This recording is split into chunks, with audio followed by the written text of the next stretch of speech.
So we're live by the looks of things. There we go, got rid of that. We're apparently live.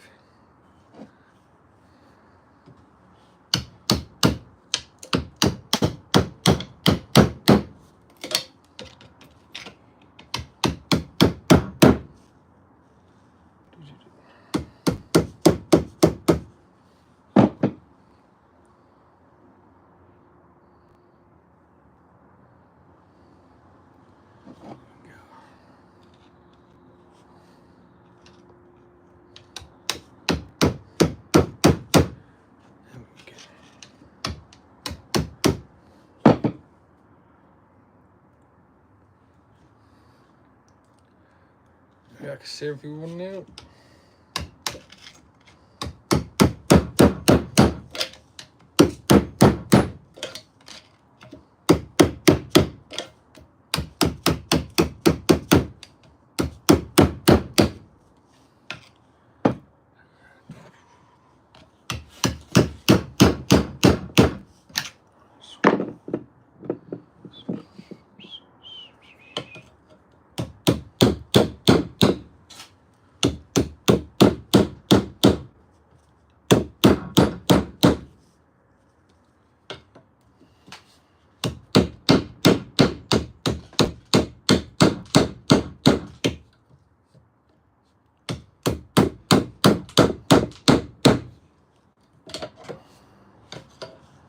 I think a few people starting to join now.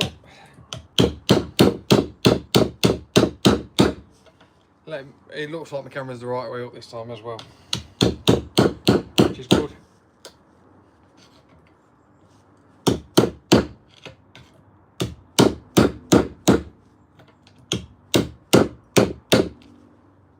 got 3 people.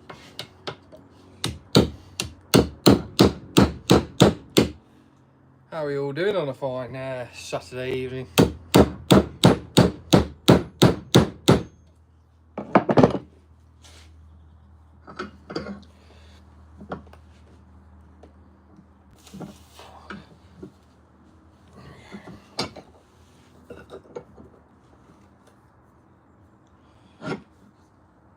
We got 5 people on. Okay. Oh, let's see if I can adjust this, and that way you might be able to see what I'm up to. Excuse the mess. Hello, CB Logs. Well, I was in the woodland and I've just literally editing the video today, and Jake has a little axe and we had basically a little log jam, so his handle will go in. It wasn't shafted right in the first place. I don't think he shafted it anyway, so I'm going to reshaft it. And if you look at that, it's seen better days, so I'm going to sort it out for him and make his axe as good as new. You can cheat, you can drill it out, but I've never really been one for drilling axes out. But when it comes to reshafting, pretty simple. So what we got? There we go. What have you been up to, CB Logs, anyway? You had a good week, or been busy prepping for the winter season?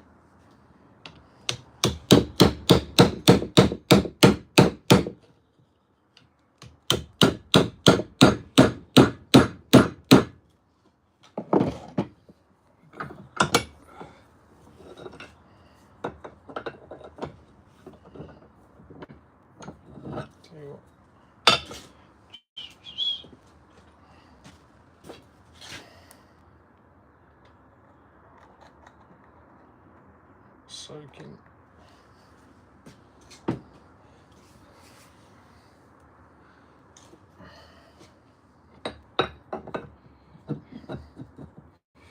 Anyone else reshaft axe handles or done anything like that before? I know quite a few people don't know how to. We got. I've been busy with Big Archie Joe. Blimey. Well, what you been up to? Processing? Or you been getting timber in and out or stacking up his second storage depot. What have you been up to down there?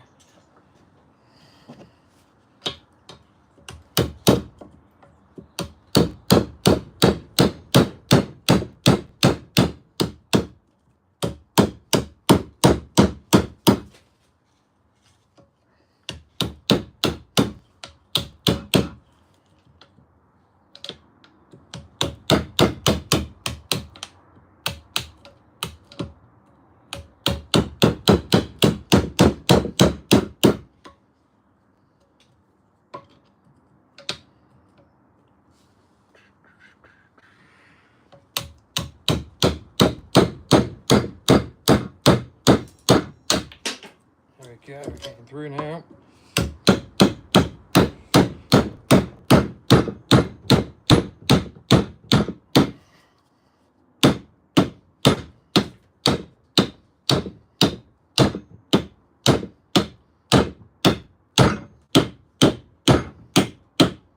All the way down. Processing to vented bags, second storage facility. I mean, he's got down there at the minute. It's got to be coming up to 500-600 now, I would have thought. Luckily enough, I don't really care about this chisel. There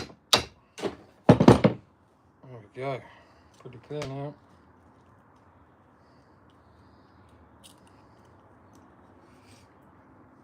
So this had like some metal, what's like piping in just to sort out the fit, but I've always preferred wooden wedges in my fit. But that is absolutely destroyed. So Jake, when you watch it, I'm fixing your axe, and hopefully by the time Monday comes, if I have enough time, she'll all be ready.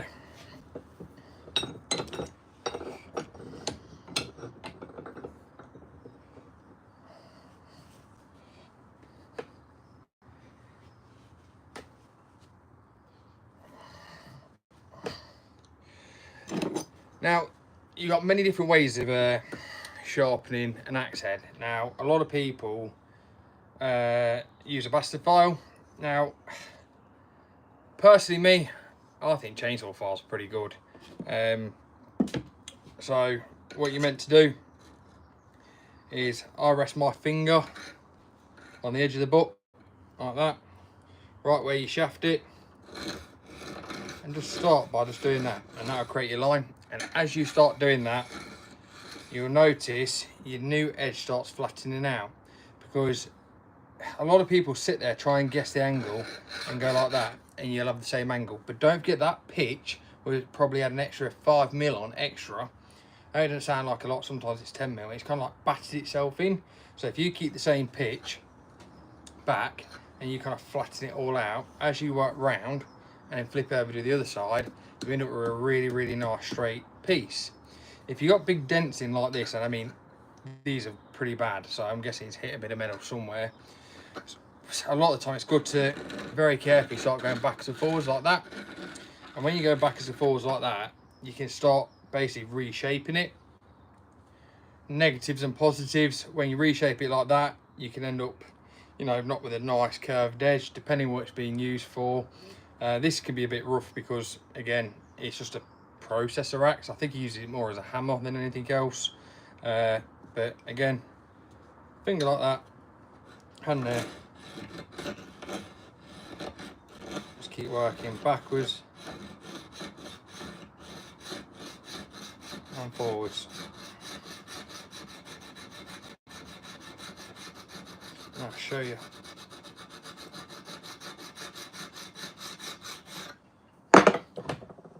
Might be hard to see, but you start, I get a new, I don't know if you see it in this light, a new shiny line there, and as you do that line, that will come a bit steeper, sorry, a bit shallower, and it'll work its way back, and that is the best way to do your axe head. And if you want to make sure that you've got everywhere, you hold it that way in the light, and as you look in the light, if you see a piece shiny, that's a piece that you've missed, because that's flatter, so you can see the reflection. But once it's all a point and you're all even, you won't see a shiny piece at the end.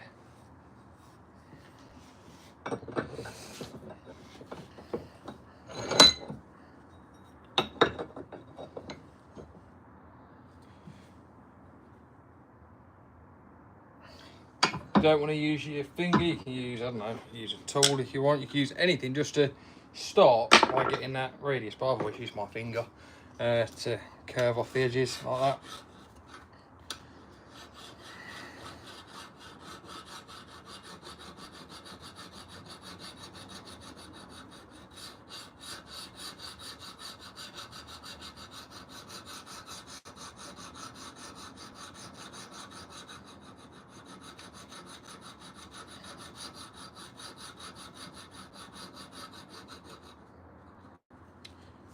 That needs sorting.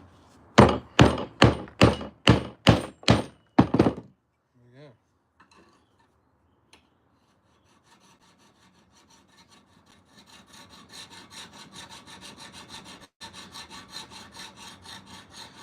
So what else has everyone been up to? So CB Log's been with Big Archer, who will be back very soon.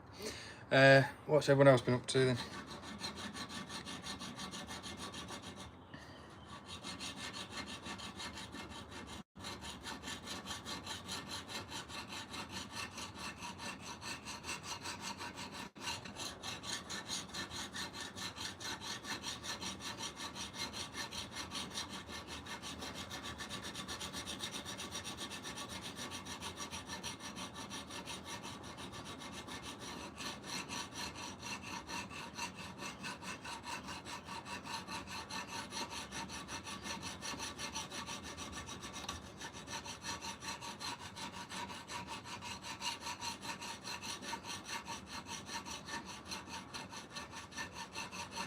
7 people on.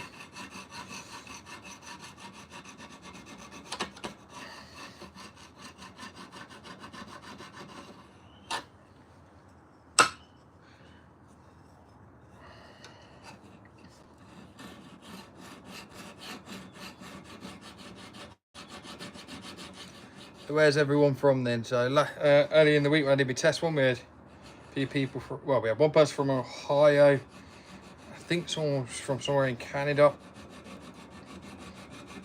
as well, and we had a few people from the UK.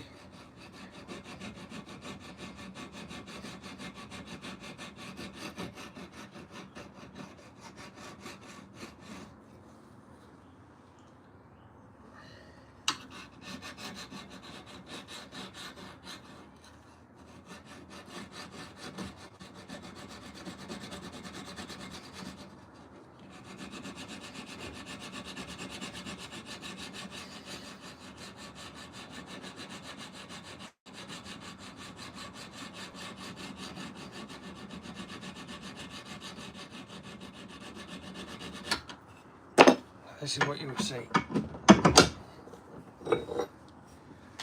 So the line this side is a little bit thicker than the line that side. Now it has been beaten, it's not even, and we will start working it round. Paul, how you doing, Paul, from Scotland? What's it like up there at the minute for wood? Are you getting much hardwood, or you sell softwood, or do you not sell it? Do you just work in the timber industry, or do you just like watching and learning? Aberdeenshire. I'm in Scotland, not yeah, soon.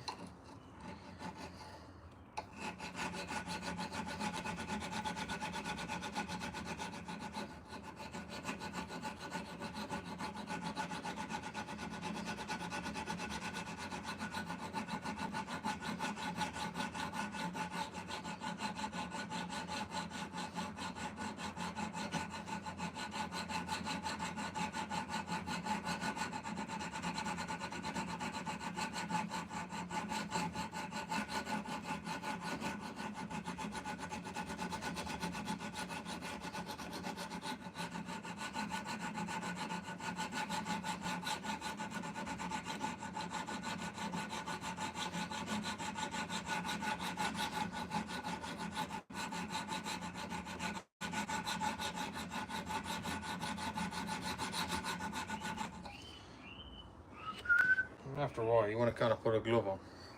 Usually I wear my leather gloves, but...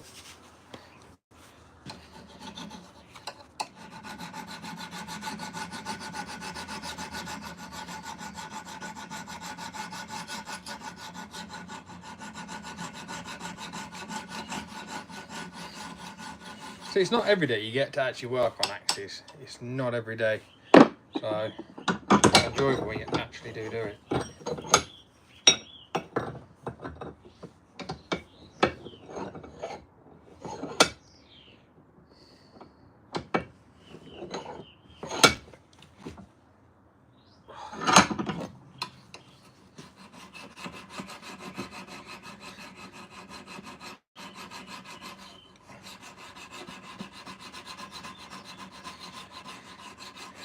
Anyone going to the Fjord Open Day?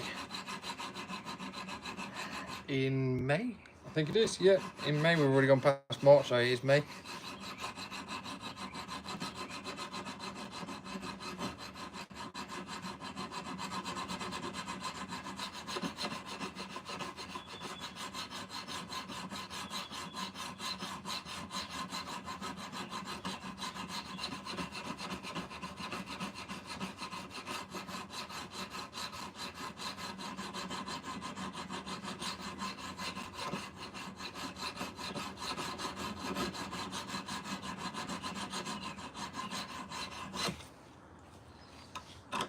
This is absolutely awful.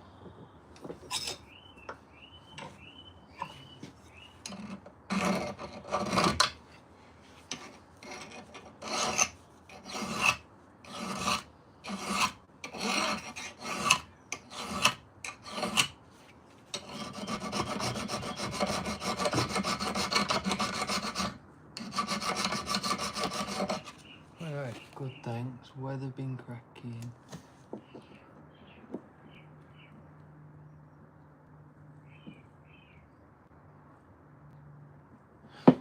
Watch your setup, Paul, and you're right, everyone has to start somewhere. I started with an axe. That's how I started, with an axe. And then I was pretty tight. I didn't want to buy anything. I like making the money from it. Excuse the mess in the garage, by the way. Sort a few bits out. Didn't want to buy anything.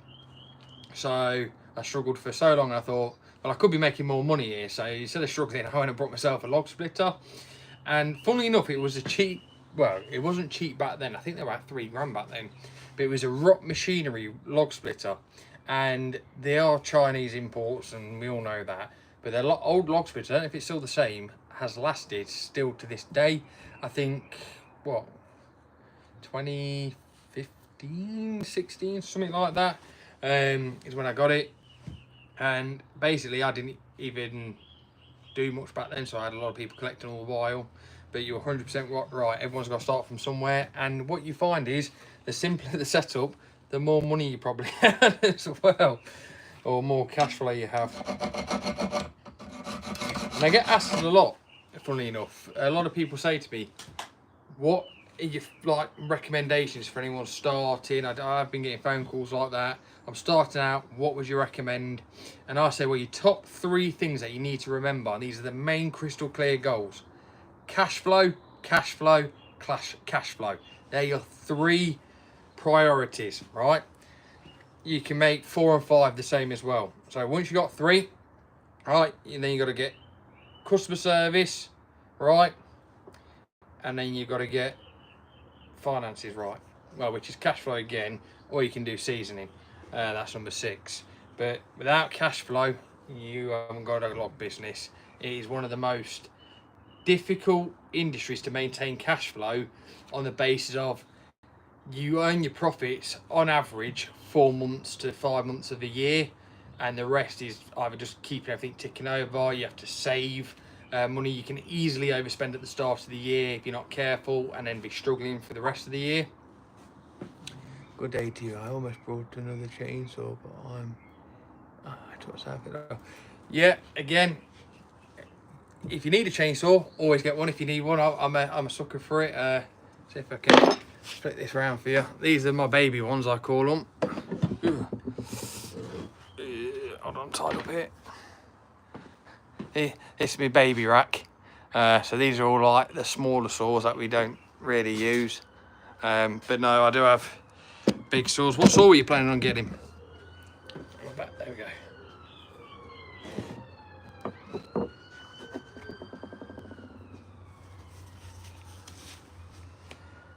But yeah, back to what I was saying, without cash flow, your business will crumble. It's very easy for it to go wrong. I know quite a few people who had really good logs and did everything they should have done correctly, and where they failed was they couldn't make it to the end of the year, so they were struggling to pay like the yard rents and stuff like that by May, June, and they were trying to get early sales in, and then they ended up pricing themselves out. So they did some massive discounts for the smaller customer base because they was just starting out in the summer, and then when winter came, because they hadn't established themselves and sorted out the marketing, they ended up, you know, falling apart towards the end of the year, which is a shame.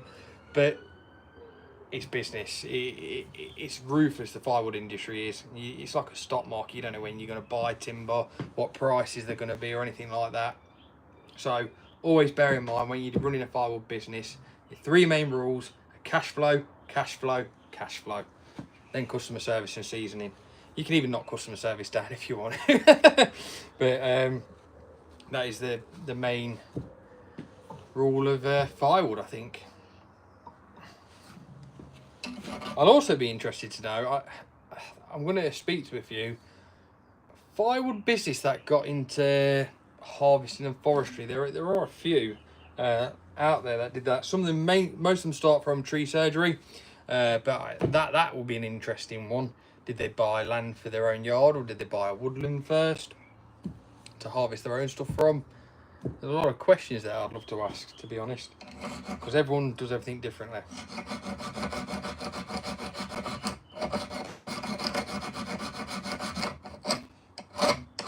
I tell you what, I'll even give you a freebie. Drop me a comment if you want me to give you one of the best, I say free, it's pretty free, marketing tips I can give you, and it works like an absolute treat. You make money from it while doing it.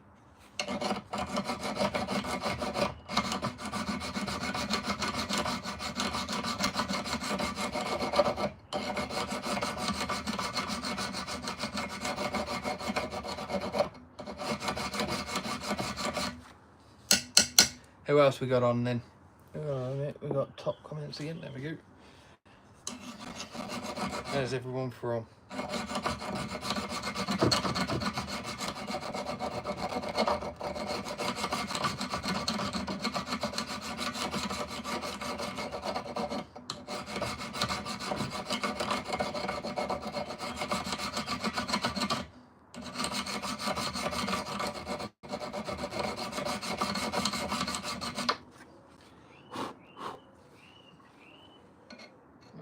Big dent there.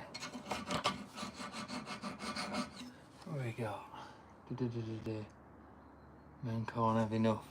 Well, I have 4 saws now. Husqvarna 576, 562 XP, 550, 450, but was looking at 550 XP. Funnily enough, there's a 550 XP up there. I've never been a big Husky man, and the reason being is there is a lot of problem with the carbs. Now, there is a way to sort of reset your carb, and it sometimes takes a few attempts. So your first thing is start it and run it on idle. Each time you cut it, it cuts out on its own. Start it, leave it running on idle, right? You want to do that for about 30 minutes till the saw kind of like warms itself up. Now, while that's happening, there's a chip inside of it, like it's the auto carb, and that starts like tuning in the data, the air to fuel mixture. And then what you have to do is, say that's a length of log like that, right? That is your length of log. I'll tell you what, there we go. That is a cord, that is a piece of cord, 3 meter long piece of cord, right? What you then have to do, on full revs, right, you have to apply a bit of pressure, not enough where it bogs out and cuts out, and you have to very slowly dig your bar in and work your way back. Very slowly, full revs at all time. Now once you go back on those full revs and you get to the end, leave it idling and it should idle a bit better. and then the next time you use it or you go to cut a ring, that's just retuned itself what your maximum pressure for the environmental circumstances are basically stating for the fuel to air mixture. So for example, in hotter countries it will give it a slightly different fuel to air mixture. Then after a while, with a lot of starting, stopping, idling, and whatever you're doing, running a dual chain, wrong bar, many other variables, it kind of tunes itself wrong. So that's like a sort of manual reset. If it still doesn't work after that, then you want to kind of go for to a dealer and get it retuned back to factory. But I always try that first and it works.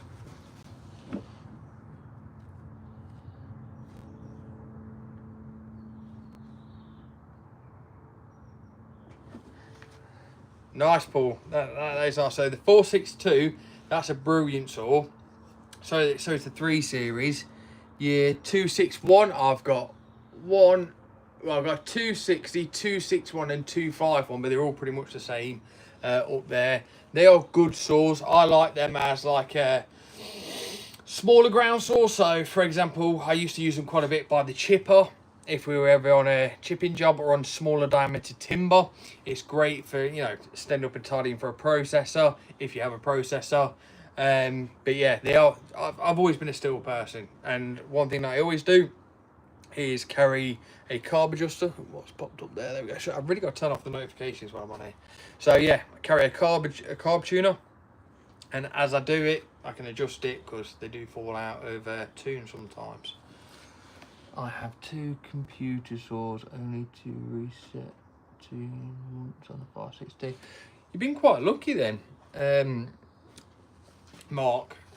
Really have. I think I had to reset Jake's the other day manually because he didn't quite understand that. But then another thing as well, when you're just operating it yourself, you kind of know the starting up method, because a lot of people over choke them and over flood them, and that has an impact as well.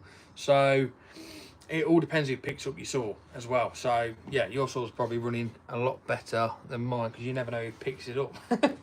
Well, my personal ones I try and keep to myself. I don't like, you know, letting anyone use it.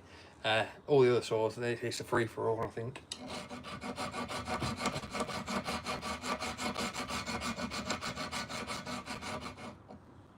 Versal 03 still running. Yes. Yeah, they are absolutely brilliant saws. The 045, yeah, I think it's 045, 032. I tell you what, the best top handle saw are the old 020s. Now, a lot of people like the lightweight saws for when they, you know, they're cutting out there, but they haven't got the power of the old saws. And I've been on jobs before where you hand them your old saw, the good ones, so they don't have to carry up a big ground saw to log down, and they're struggling. They're absolutely tired. So what I've always said is, these lightweight saws, is it better for the user or are we getting weaker? Are we afraid of hard work? I don't know. The 550 is pretty good. I do like the 550 as like a ground saw, but I'll tell you what, I'll show you what I use all day long.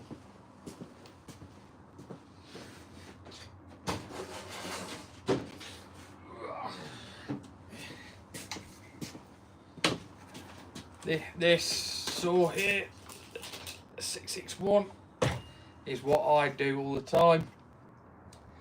I've had bigger felling, I don't know if you can see there. Let me see. I have the big felling dogs on there. I've put exhaust, straight shot exhaust on there. Sounds like an absolute beast, and it's powerful as well. Another thing that can bog a saw down, because a lot of people go, oh, my saw's bogging now, what do you reckon? And when I've been on sites mobile processing, another thing that can do it is your felling dogs, your teeth. Now what happens is, when you buy stock, see if we've got here we go. So these are stock on the 661, alright? So my new felling dogs are 3-point and they're a lot longer, right? Now, what happens is you've changed the pivot point and you've changed how hard you can push down on it. So you leave a point back there on bigger dogs, you apply more pressure. So a lot of people think the saw's bogging down for XYZ reason. It's not. A lot of the time, it's your dogs. Now, it can either be when they've wore down, or if the bolts have come loose and they're leaning back a bit, you end up applying more pressure than you need to. So that's the thing as well. And your bar. So it's not so much the engine running funny, your bar has a big part to play as well. Some people who put bigger bars on, shorter bars, anything where you get that extra leverage can cause a massive problem in performance, especially when it starts bogging down when you're in the middle of a piece of wood. If that is the case, good way to check is apply the same amount of pressure, but slowly as you're cutting through, pull the dogs out a bit, so then that way you can see if it still cuts a lot better going down, and then go on the next piece, go back in and try and do it again. And if it bogs down, then you know it's either your bar or your dogs. It could be your chain as well, but I would have thought you'd know if it's your chain. Got 8 people on. It's a weird one for a Saturday night. I was going to do it tomorrow night. I had a few bits to do tomorrow evening and tomorrow in the day, and I've got a video dropping tomorrow as well. So I thought, why not Saturday night, see what it's about. But most people are out and about. I don't drink in the pub anymore, or even at home. I might go on the odd occasion once every couple of months, but I don't do that sort of thing anymore. I used to be able to cane a good couple of pints of Guinness once a week, but I'm that busy at work. I'm really not interested. 661 great, so I'm just slowing down, cutting trees 14 to 16 inch diameter, but there you go. But I have to break out 576 as well, yeah. It's all about what you're comfortable with. So for me, I like 661 with the long bar on it, right? Even on the 550, I put the longer bar on it. Because say if you're logging up on the floor, you can kneel into it like that and log. And then a lot of the time, you can stand there with your back straight, your shoulders like that, and cut away. And what you find is all the pressure is on your arms over your back, and I can log up a hell of a lot in a day.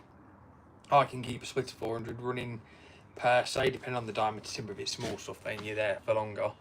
But when you're logging up, just using that, I call it the danger zone of the bar, but the end quarter of your bar to cut, a lot of the time, you do get on a lot better with your back, because that's one thing that this industry is not forgiving on, is your back. Sooner tie my arms out, you know.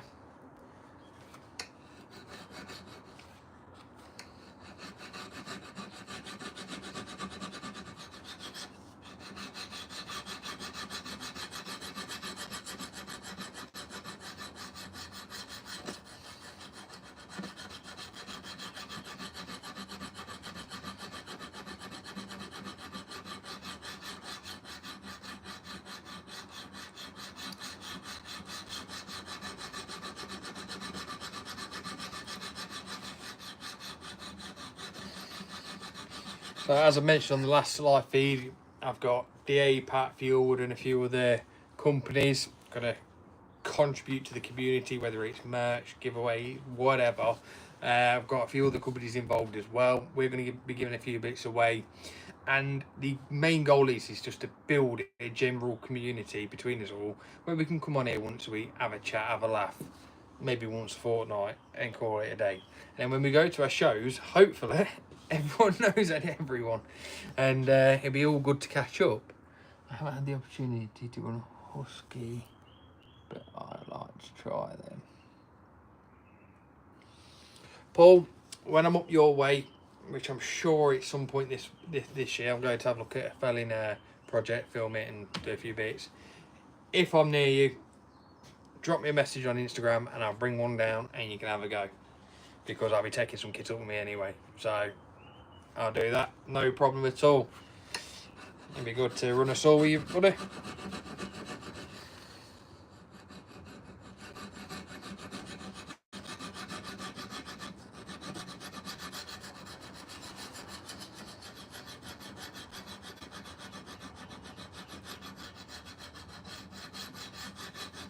So yeah, back to what I was saying. So I've got quite a few, really got to turn off notifications, there we go. Got a lot of things in the pipeline in terms of building this community. loads of giveaways and stuff like that. And then, as I was saying earlier about the marketing tip, that I'm going to do some videos on marketing, because what people don't realise is the marketing you do now, a lot of the stuff that you do online in Google, apart from like your basic social media followers, takes time to integrate and then reflect later on in the year. So the people who just focus on marketing in December does not work. Blogs work really well as well. But the main thing that I like to do is, when it comes to, I don't know, September time, I have a load of pubs in a radius of areas that will give me a call and say, look, we need wood. We have a really good deal. So I will do them their timber at wholesale price. So usually, you know, in the 60s somewhere, instead of, you know, 110 pound a bag, 120 pound a bag, whatever they want. So we sort them out a really good discount. Now, in return for that discount, they have to put an A4 flyer. I'll tell you what, right there.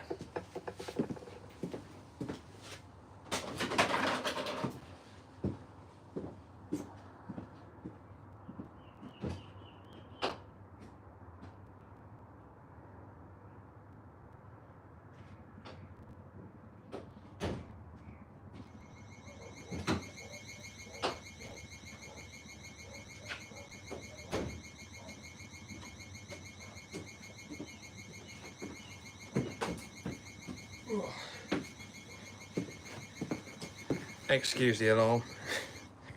Going past the camera. Got to deactivate it. Right, let's put that there. So I have a pizza menu, I call it. Now, pizza menus always look good when you're drunk or you sat at home and it's your last thing and you're starving, right? So I designed these A4 leaflets like a pizza menu, right? Very basic. We have different designs and they basically tell you what we've got. A lot of marketing goes into that. So they will then stick that up by the bar and they'll put one on the doors and they'll put one X, Y and Z. Now, if that pub has a log burner and the customers are going in there and the punters are drinking the beer and they think, blimey, that's a good fire, that's going well, what are they going to say? Oh, JPS logs or Oak Farm Firewood logs or whatever your company is. That's their logs. They look good, they feel good. They might pick one up out of the basket and go, wow, these are good logs. And then what they're going to do, take your details and give you a call. Now you think, especially over the Christmas period with Christmas parties, Christmas dinners, you know, people who want to just get to the pub in the late evening, you think how many people go through those doors. So now I might have started a race to see how many people can get to the pubs first. But that is one of the best marketing tips I can give you. It's free, you're still making money off it, and it does well.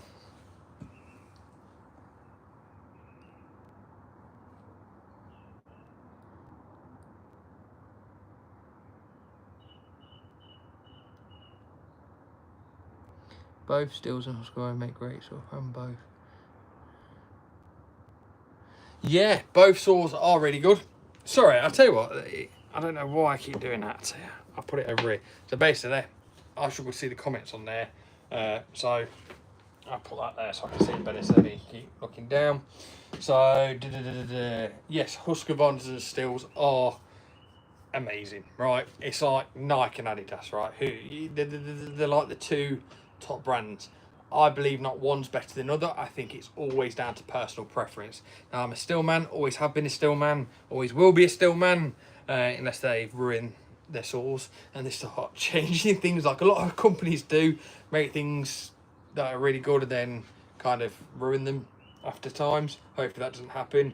But yeah, no, Stihl and Husqvarna are both equally as good, and it's all about personal preference. Last 3 years I've been using vented bags. So far they're working out. Vented bags work absolutely amazing. It's what we use. One thing I would say about them, keep them out of the sun, because what will happen is they'll start, you might see changing colour, but sometimes they don't. And what will happen is you can have a batch of really good quality bags, and the front row, when you get to the end of the year, if they've been there for a long time, you go to pick them up and the bags just split and rip.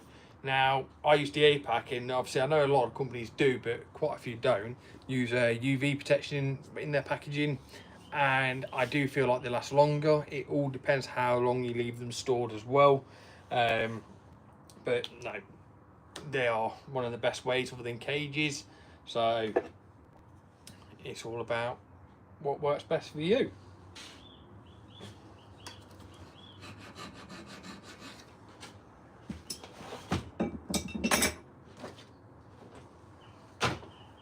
Now, I don't know if you could tell, I know my stuff about saws, right? Well, the stuff that I want to know about saws. I picked this up, this guide, right? It's called the Chainsaw Maintenance. I know it's the Chainsaw Manual. This thing here is an absolute brilliant read, right? On the back you got file types, dimensions for chains, stuff like that, and it made me so happy when I saw this. So when I just literally straight out the packet, got it out when it got delivered, and I looked at the back and I went, right, 3/8 chain, nice. Let's see what file it recommends. 7/32 file. As soon as I saw that, I was happy. I trust the book. I love it.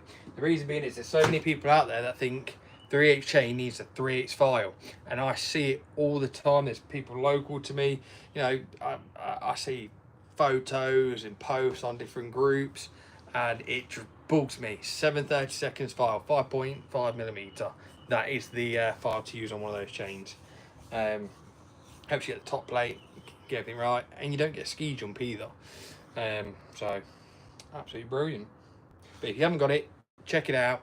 It's got loads of great material in there showing you how to go through all your bits and bobs, whether it's chainsaw maintenance, you want to know how a chainsaw works, how a chain works, making chains. It's like the step-by-step guides in there. And again, it's not something that I don't know, it's just something good to either to refer to, or if you're trying to teach someone and they're not quite understanding, you go, there you go, have a read of that, and you might learn something. That's it, Mark. 7/32. That is correct. Brilliant. See, a man that knows his stuff.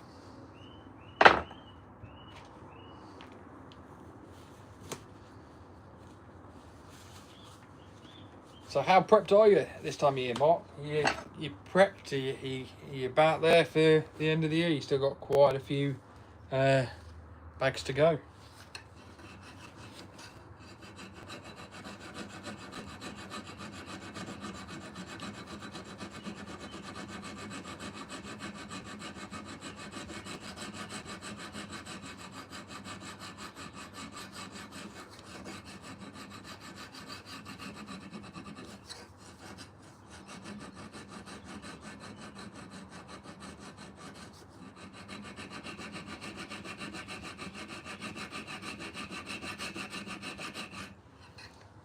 Like I say, if you just come on, we're all chatting about different source files and absolutely anything. So tell me where you're from, let me know. It'll be good to get to know you all. So when I next see your names, I can shout it out and go, I know who that is.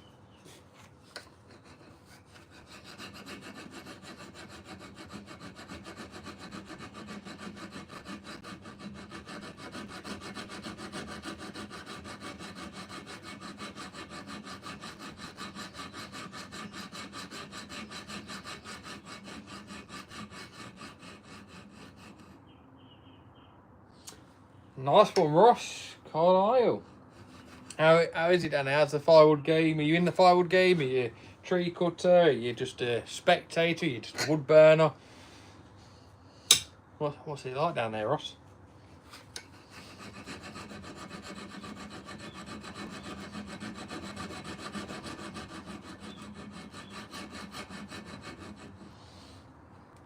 Had to go to Husqvarna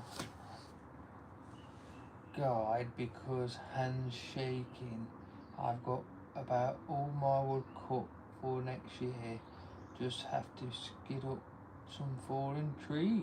Ah, go on then, Mark. You're prepped in hand. See, a lot of people, you know, who sell firewood and do bits and bobs. Some of them are like farmers, or some of them are landscape. I'll tell you what, we are finding a lot of landscapes at the minute, and they do their stuff very last minute, usually wholesale.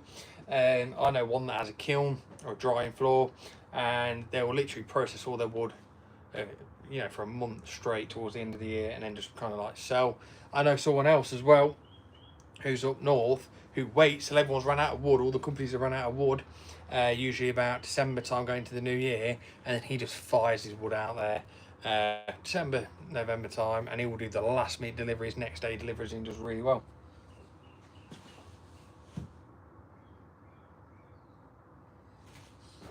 Yeah, we've noticed the same, Ross. Sales have slowed down, which is normal. I don't know if you were there a minute ago. I just said 3 main rules of a firewood business is cash flow, cash flow, cash flow. So it's all about not overspending and, you know, saving some money to guide you through the year. Just keep ticking over, keep your profits. It's very easy to spend a lot of money on equipment and timber, especially if it's dangled in front of you like a carrot.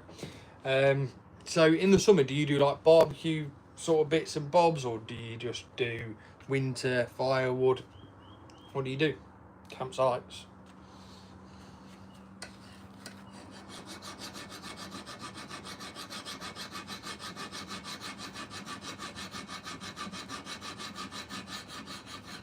And for those of you that don't know what I'm doing and why I'm messing around with an axe head, basically I was on the machine last week filming a video with the Uniforest for the channel, and Jake had been down there and he does a cracking job down there, and he left his little axe there and he had a little axe handle. I had a quick wedge jam with some horrible wood that I just picked off the floor and put through, kind of got tangled up, so I used it as he does, like a hammer, and the head came off. So when I noticed how bad the blade was, I noticed how bad it had been hung, whether he hung it or someone else hung it, I don't actually know. I said, I'll get that sorted for you, I'll hang it, redo your blade, because even though I've been on this not very long, obviously I'm not really focusing 100%, there's still a big dink in it. But earlier, as I said, if you pivot, you start getting the new line, the new shaft line. Finger on the back just there, and then use your file to pivot round on it, and that will give you your new angle at the right, I've always said, the right pitch.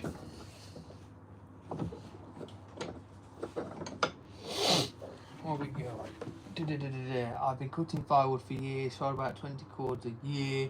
Then I started making bundles, and that took off too much for myself.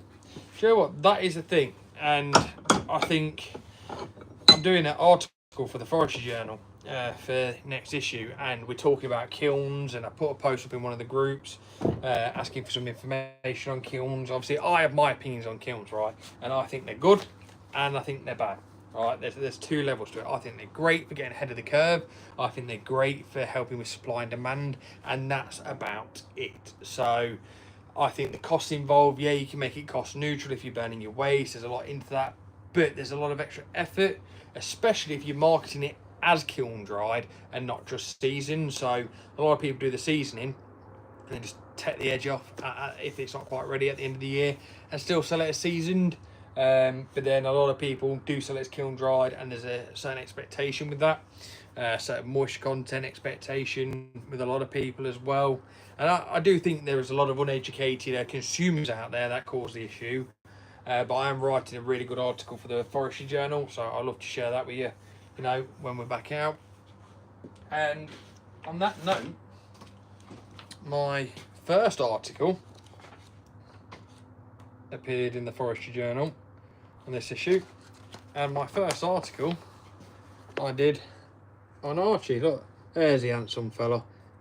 I look like a midget in that photo. He is so tall, even in the videos as well that we do. But no, that is Archie. If you're not part of the Forest Journal, it's cheap as chips. Grab your copies. I can't remember what it is for the year, but it's pennies, really, for the year. And you do learn a lot about the industry. There's some good ads in there as well, for people that are selling bits. And you know, it kind of surprised me, because I thought the day of selling things in a magazine or on in a paper and about finished, but there's some good stuff in them, and I read it every month, and you know where you're at, especially with timber supply as well.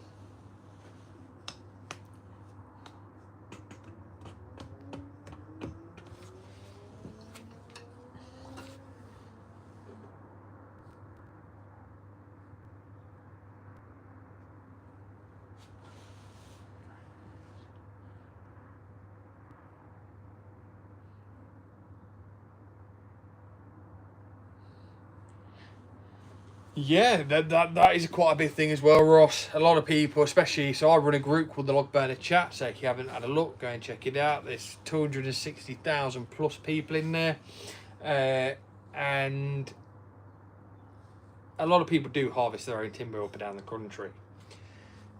Believe it or not, they are your best customers and the best people to deal with, because when they haven't had a chance, let's say they've had an operation or they've not prepped in time or they run out and what can happen, they know what goes into the firewood. They know the pain in the backside it is to get it from, either a standing tree or a fallen log all the way to the end product and dry it. So they are actually your best customers if they do run out of timber.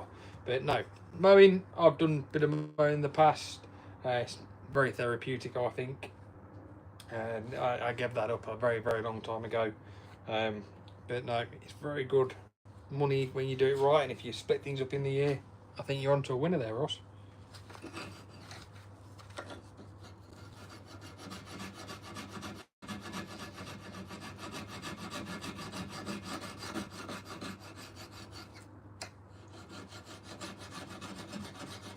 Anyone else want to introduce themselves? Tell me where you're at, what you do.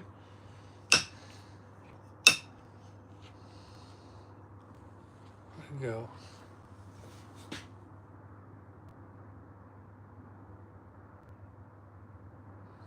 you know what, Mark? That is what you call a true believer, right? You've watched it from the beginning, and I love that. That is really, really good support for this sort of industry in this country anyway. It's very different for a lot of countries who burn firewood, whereas we don't necessarily have to depend on it, depending what area you're from. And I feel like this industry gets forgotten about, and the fact you followed him from the beginning is absolutely amazing. And yes, he is doing very well. He's been very busy, so he's been struggling with content a little bit. I was actually speaking to him, I think, yesterday, and we've got plenty of stuff coming. But no, he is doing very well, and I think everyone in the industry, especially what I put in the article, is very proud to see where he's come from and where he's going, from the ground up. And he's teaching people along the way, sharing his journey. That's what I'm trying to do, show people things that no one ever showed me.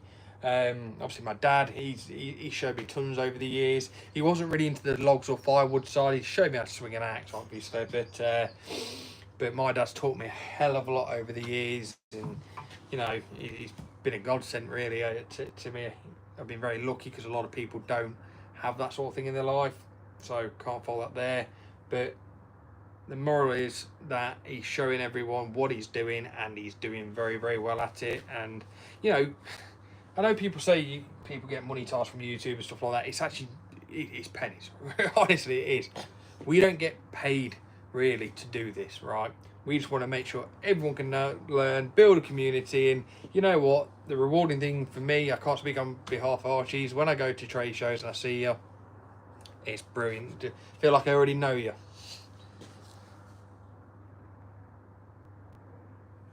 100%. And I think, and this is just me, and I don't like to get too political and personal in my opinions, I believe that the hard-working man in this country has fallen off over years and generations. There are still quite a few left. Obviously, all of us. I hope we're all hard-working, honest people. But not many people know what an honest day's graft is. And I mean an honest day's graft. And I think this industry, especially some other industry as well, this industry shows it. I've had people sit to one side crying, saying they don't want to pack up because they don't want to throw another log, they don't want to load up another trailer, they can't stand up properly, and they don't want to bring up another log, they can't drag another bit of brash. I've had people literally chuck the towel in halfway through a job. And I've had people that have come back as well, where people who stayed. And this industry does break you, whether it's the ARB side of things, the forestry side, or the firewood side. And as a business owner, if you own a business in any of those industries, hat off to all of you. Same as me, we all know how hard it can get sometimes with seasoning. If a problem happens in the winter, As I said, you only have like what 6 months of 5 months even to make most of your profit in the firewood game. If something goes wrong in them 5 months and you haven't prepped or something's gone wrong there, that can make or break someone. So hats off to all of you who are in this industry and, you know, graft away.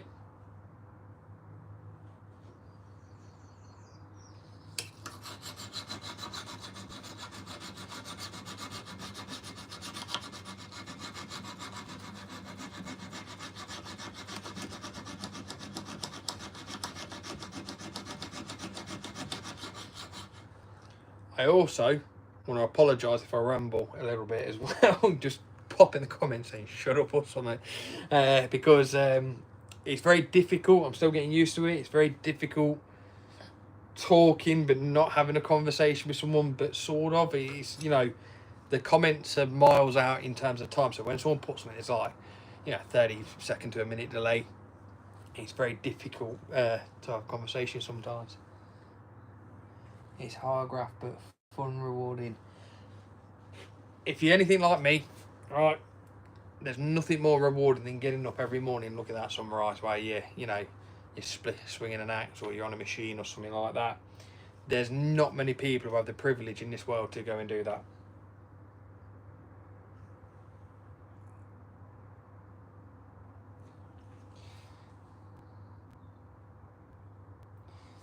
I appreciate you, Mark. You have my respect too. You seem like a man on the same page.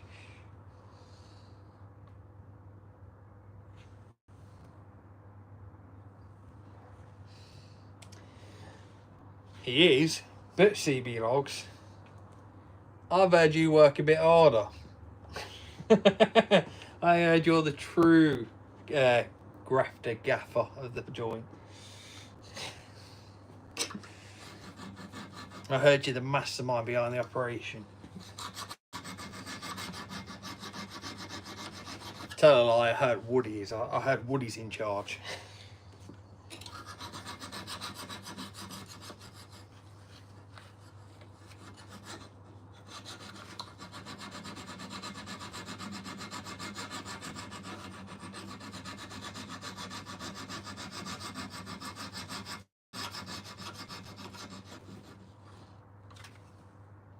And I'm also looking forward to seeing you again. Next time, I'll make sure I stay, well, try and catch you a bit later, and then go have something, all go have something to eat, and we can have a good chat as well next time I'm down.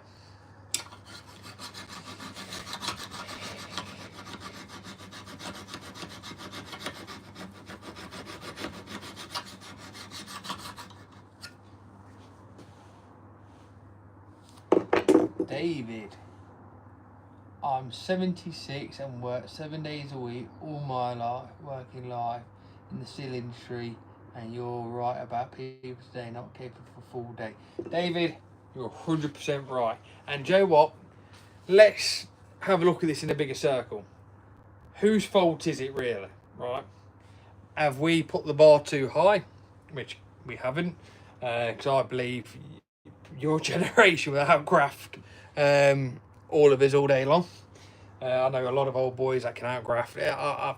I've seen a bloke who outgrafted me. I went to help him with some fencing, and he outgrafted me. And that's a tough thing to do. So I just do not stop, and I couldn't believe how well we were going.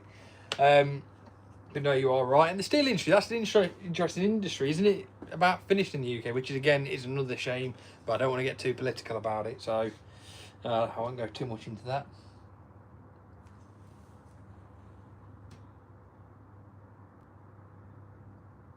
So I was at the APF last year. I was with the APAC on the stands. I went around filming a little bit, did a bit with Andrew from Eastern Made Splitters as well. He sent me some cool jumpers down, some cool Eastern Made merch, which is great because I've been watching him for years as well. Yes, I'm going to the Fuelwood opening days. You'll see me there. I'm going to go to the Royal Highland show. I'm going to go to the Great Yorkshire show. I'm thinking about going to the Arb show. I've had a few people ask me to go there. If anyone's going to the Arb show or the Fuelwood shows, let me know. It would be great to see you all down there. Or if there's any other shows that you think will be good, I'd love to know, and I'll take it into consideration. And if the diary allows, I'll see you there. David, manufacturing has gone 100%. But again, without hard work, you can't manufacture what you do, or what a lot of people do anymore. I know this industry's hard work. I don't know anyone else. If you all got firewood businesses or art businesses or anything like this, or any business that involves hard work, out of 20 people you'll hire, you probably keep 3. Every 20 you'll have 3 that stay on for a bit, maybe permanently, but you know, the ratio is crazy. The amount of people that chuck the towel in is unreal. The worst one is when they can't get out of bed. That used to drive me nuts. I woke up late. Okay, you coming in now? I'm working later. No, it's too late to go work now. Boss, I ain't got any money.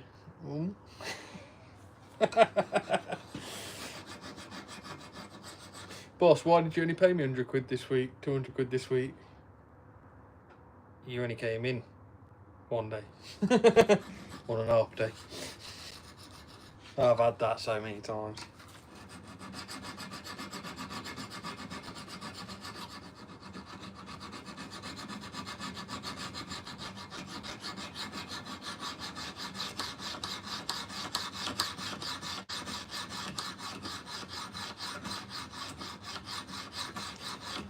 So if you missed the start of the video, see how easy this is to glide now.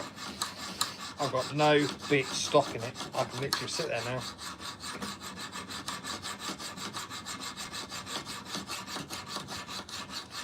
Gliding away.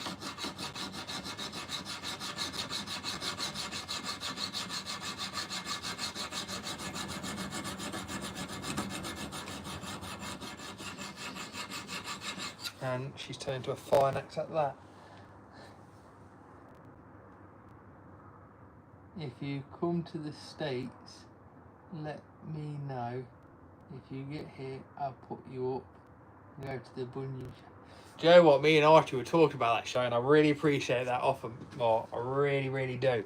And that's something that I really want to go and experience. I've always watched clips and, you know, good old Billy Ray Smith and, you know, stuff like that. And I've always wanted to go to there. Andrew Eastermaid asked me to go there. Recommended it, so that is 100% on my list, and I'd love to take you up on that offer. Good to see how you do things as well down there.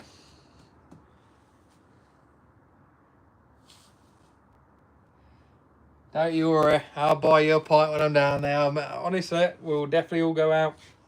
We'll sort something out sooner rather than later, probably, because we all get busy at the end of the year. I think it was a bit late in the year last time for us.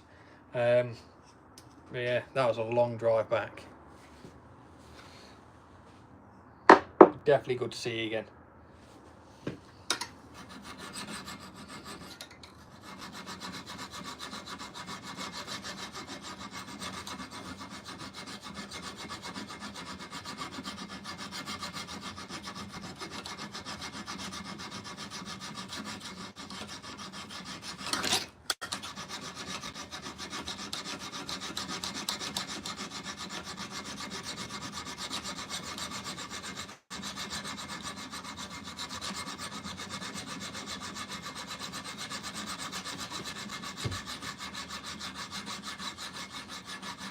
Woody is the main man at the yard and a great character. You got that right. Woody's one hell of a dog. Got to go. Thanks for the live. All have a blessed day.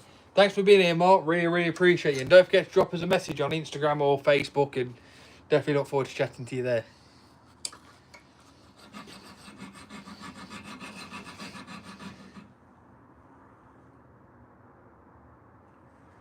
Well, let me know if you do. I'll catch up with you there, 100%. I was meant to ask Archie if he's going as well. I'll drop him a message actually, because we've both been that busy. It's been so hard to like tie in dates and sort things out. How's the new forklift anyways? Obviously I haven't had a chance to watch his latest video yet, and I haven't asked him yet. So how's his new forklift getting on? Is it better?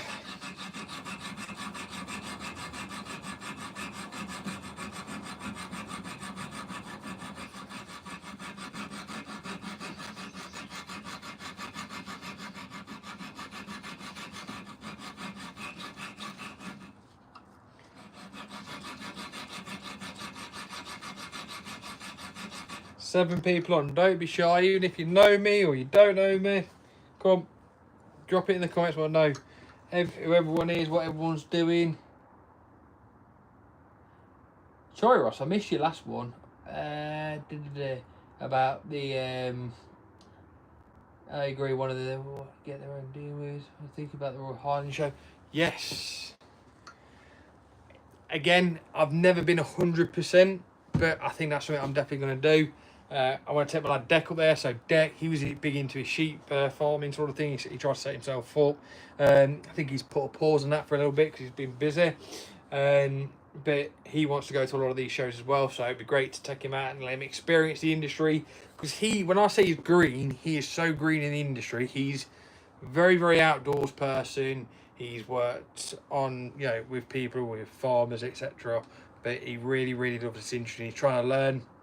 He's a donut sometimes. I call him a donut sometimes. I've never met someone bash himself in the head with his own hand so many times. But he's learning and he's becoming so aware and very skilled. And I believe if he sticks to it, he'll be very skilled by the end of it. So if you are there at the Royal Highland Show, let me know. Drop me a message and I'll definitely see you there, I think.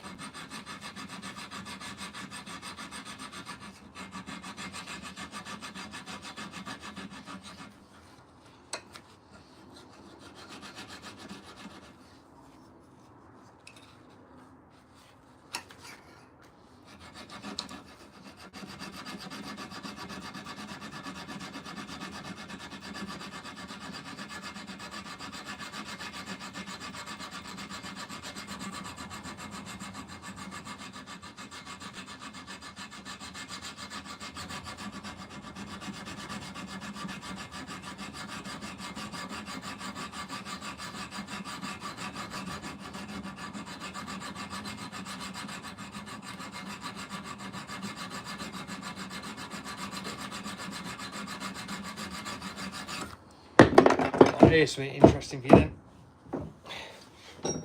If it weren't so blunt on the file, it would be a lot better. But if you go back to the start of the video, I was telling you how to file an axe. Is that, or is that not, the most even contour you've seen? Right, that right there is a perfect curve just by sitting on the hammer. That's all you gotta do.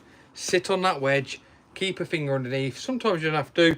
Keep a finger underneath and that will give you the most even contour and that will follow the curve of your axe. So that's a top tip right there. A lot of people make it too steep. If you want to follow that curve of that axe, that is how you do it. Straight off the cheek. And the back end wasn't as bad, but both sides now. And then from there, you'll see where it's got a few extra dents in from, I'm guessing, where he's bashed it on the machine or missed something. From there now, I know the angle. I'll go over the top again as I did the first time, and then I'll go back over the sides a few more times, and then she's ready to be hung. I always do the hanging last. One, putting your thing in your vice and cracking on it can be a pain in the backside, not good for the handle.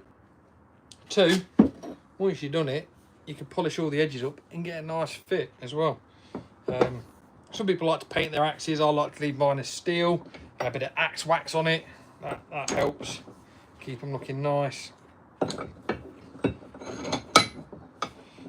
the worse they look, the more character.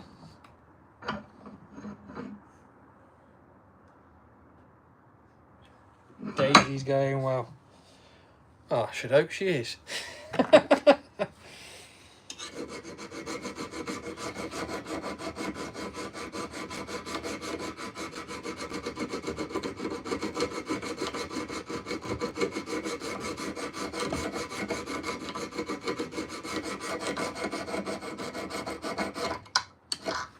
Like, there's a massive, there is an absolute massive chunk out there. God knows what he hit there, but I'll have that brand spanking new, better than new. 8 people still on.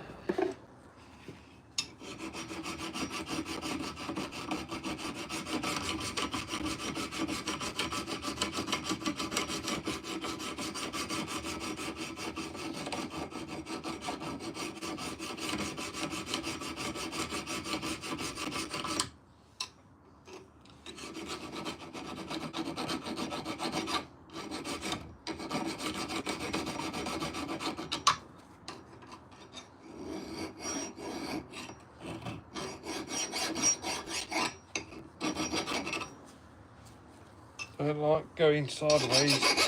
You can curl the end over up, but that is a big chip. Let me know in the comments as well if these noises are annoying, because I'll have to find a way to stop doing something. But if this ever gets too noisy on your TV or your phone, let me know, because it might be the most annoying thing in the world and I will not know about it, because the iPad has to be on silent, else it bounces the sound. So let me know.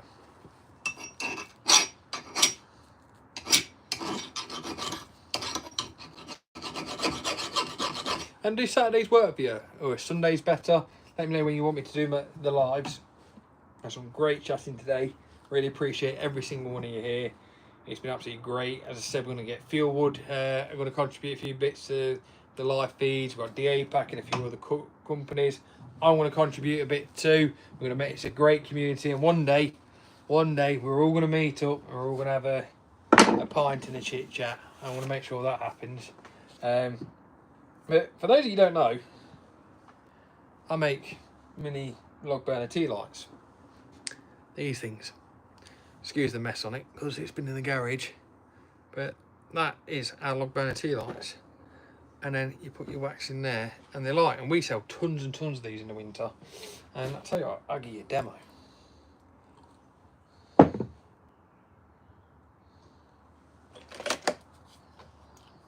So I've always said they're a good idea if you your best customers, or you have a customer that does looks after you at the end of the year with a good order, or your regular ones. Yeah, let's go. Let's set the mood. All right, set the mood. Don't know if that set the mood or not, but that there is the log burner tea light. Yeah. Put your wax melt in the top, and then it scents it up. I mainly did it because a lot of women wanted fancy things for the house and stuff like that, and we sell quite a few a year. But I'm going to do it this year where we do a load cheaper to businesses and other firewood businesses who want to, you know, nice their customers at the end of the year. We've been doing that, and these little things here to do with marketing, I'm going to do some videos on it, make a massive difference. Am I going to the Fieldwood opening days? 100% I am. Yes, I'm going there, seeing everyone. Fieldwood invited me down and said, am I going to be there? Are you going to do some filming? Blah, blah, blah. Be good to have you. So, yes, I am. Are you going?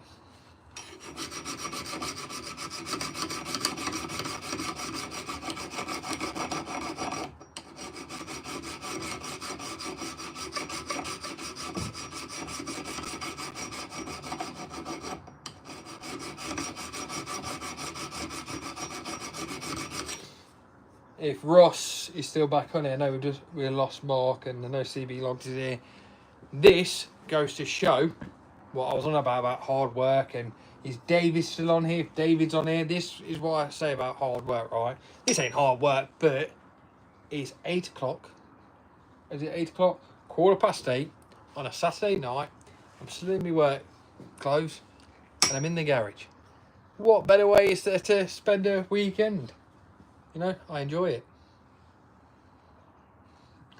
Drop me a message or get my number off Archie or whatever, and then I will definitely see you there. And I can even take you for a curry around there. They have a nice curry place around there. They also have a nice chippy around there as well. So we'll definitely sort out something in a pub, get you a steak or something. Yeah, it'd be great to catch up with you.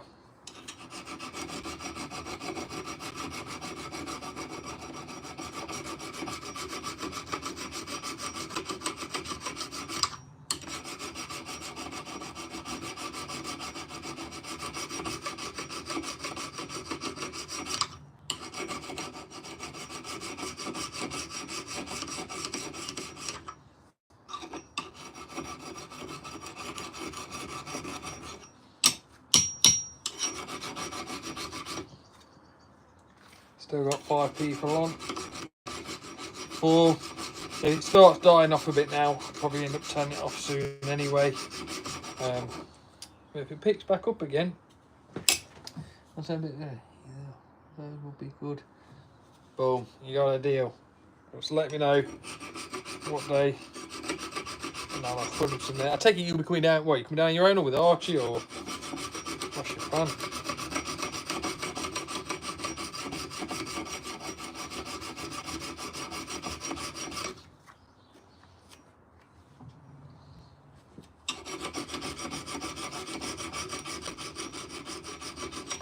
And another thing for people that don't realise is open days are a really good way to network. Really good. I met some great clients in the opening days before. Whoever's out for the mobile processing, absolutely brilliant.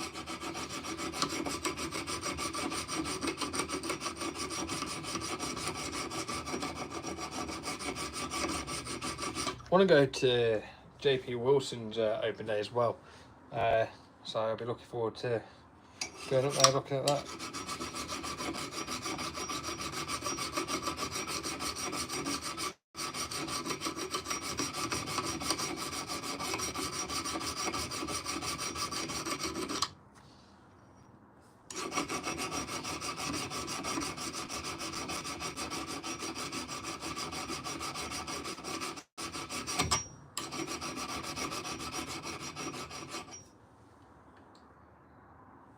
Well, I still see you there, Colin, anyway.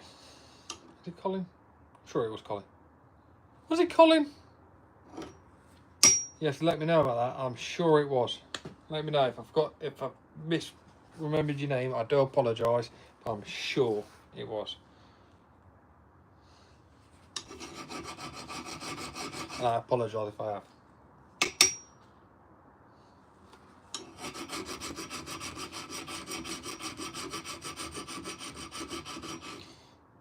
Yes, knew it. I definitely knew you weren't a Callum. You don't look like a Callum.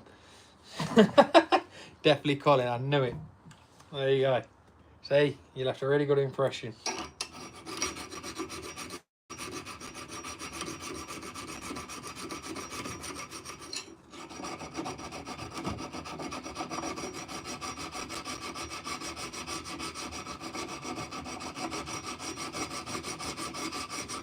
Surprised Jake hasn't been on here yet, or Deck.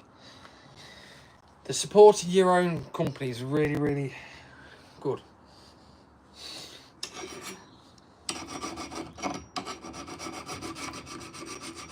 Jake in the day not as much, but when he's at home, he's a proper like iPad kid. Deck is an iPad kid throughout on their phones, and yeah, they get sucked into some right reels. I do occasionally, not very often, but no, they get sucked into some reels.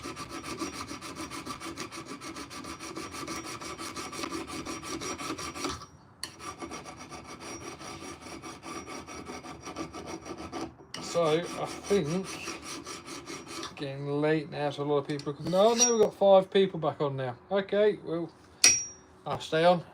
If you've been here before, hello again. If you haven't, say hello, let me know who's about. I like to know, I like to say hello, get to know you, so let me know who's on.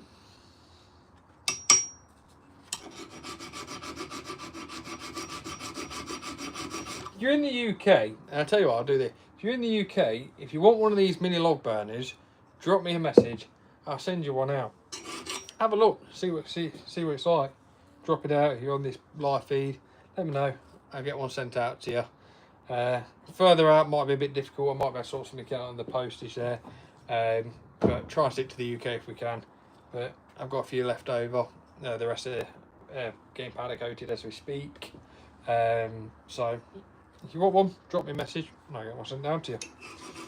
Have a look.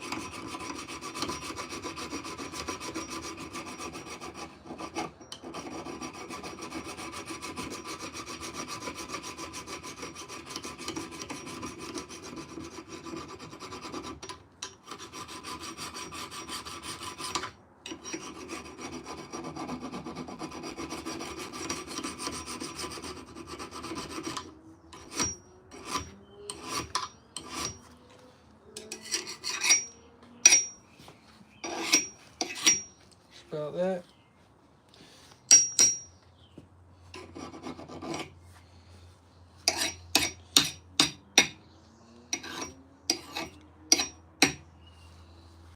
Anyone else going to any more shows? Anyone else had an interesting week? Anyone else still busy?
So she's about there now.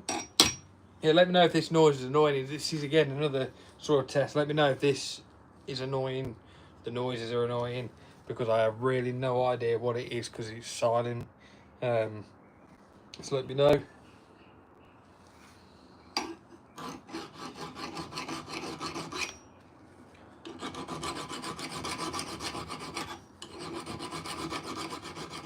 She's about there, folks. This axe has been through some wars. Poor Jake is demolished. I don't know what condition he got it in. But poor Jake absolutely demolished this.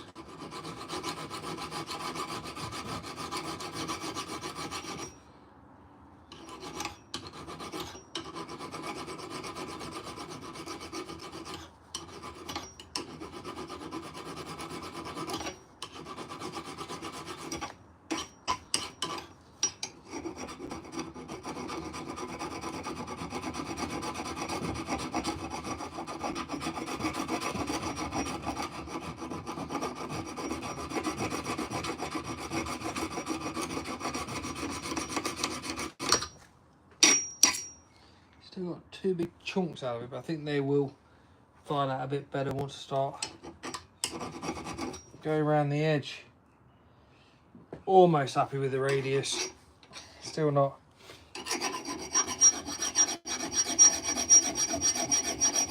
%.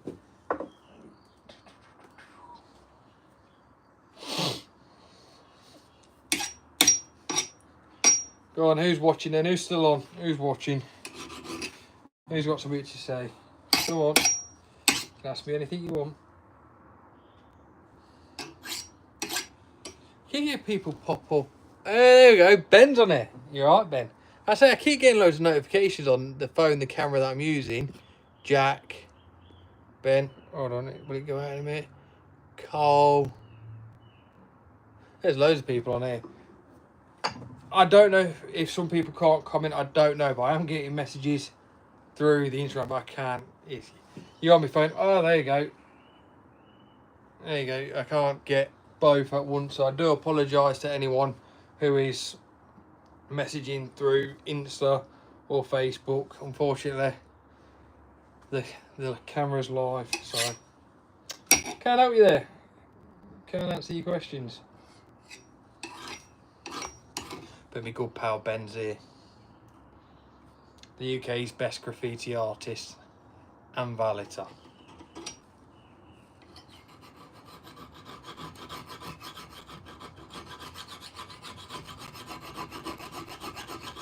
And Ben, I'm fixing your brother's axe. That's what I'm doing right now. If you haven't chipped in before.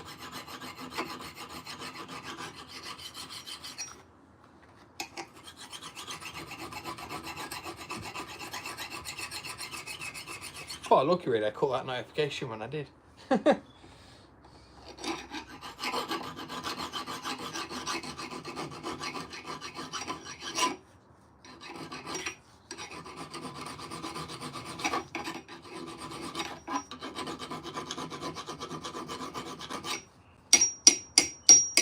Okay.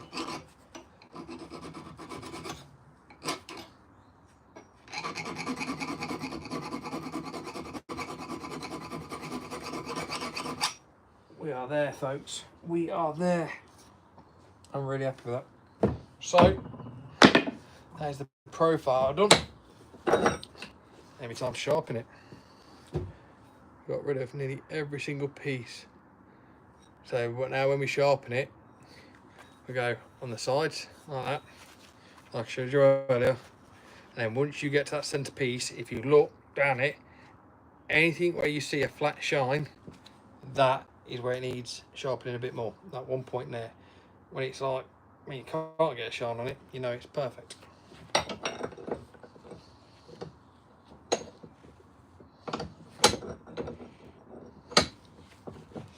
Phone's buzzing again. Sorry again to anyone who's on there. Who was it? Let's have a look.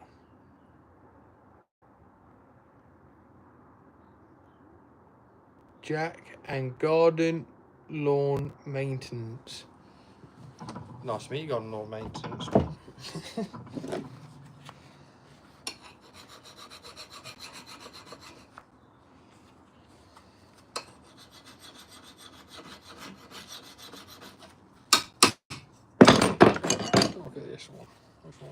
for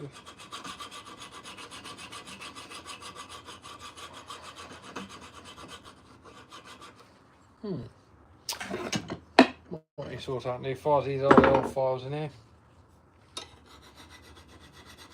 But I think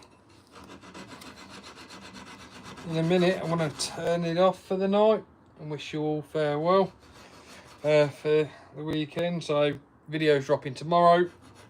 Suppose you didn't know.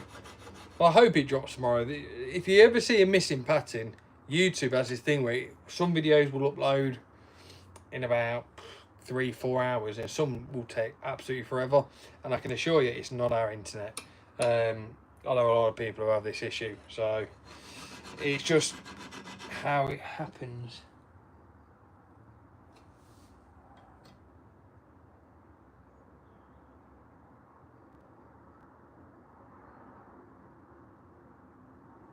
Cheers, Ben. I'll see you soon, and I'll be checking in with you tomorrow. Remember that, Ben? I'll be checking in with you tomorrow.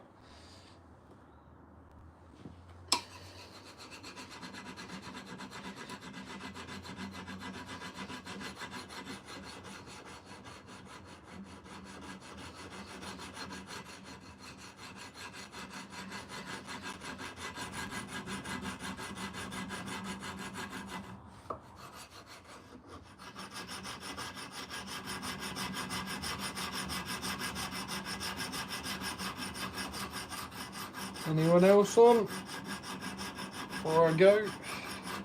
6 people on at the minute.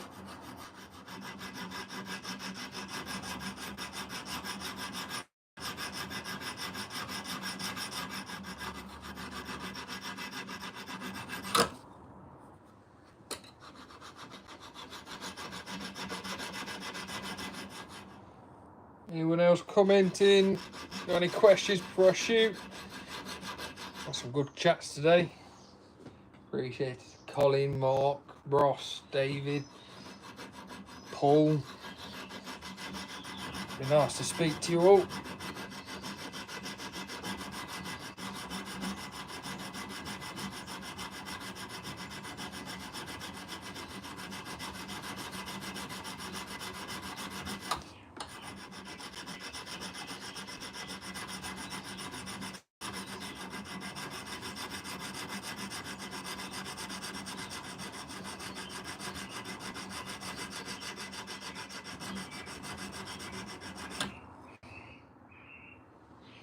Probably one of the most beaten up acts I've done. I don't do this often, but in a very, very, very long time.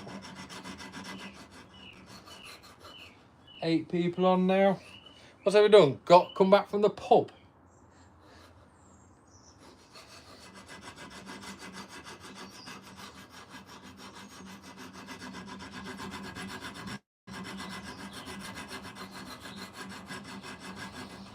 I'm the last person you'll be watching while you've had a beer, I think. Coming back from the pub.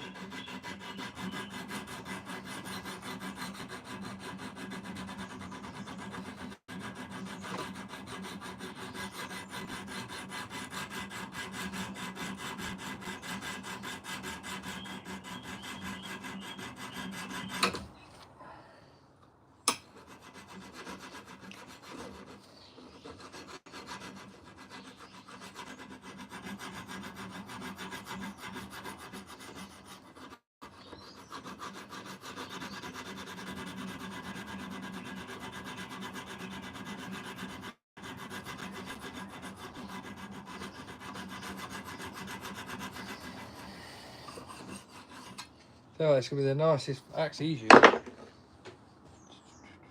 3 people on. So I think that is going to call it a night. But for those who are remaining, thank you very much for watching. Thanks very much for being here tonight. Really appreciate you all. I want to see you on the next one.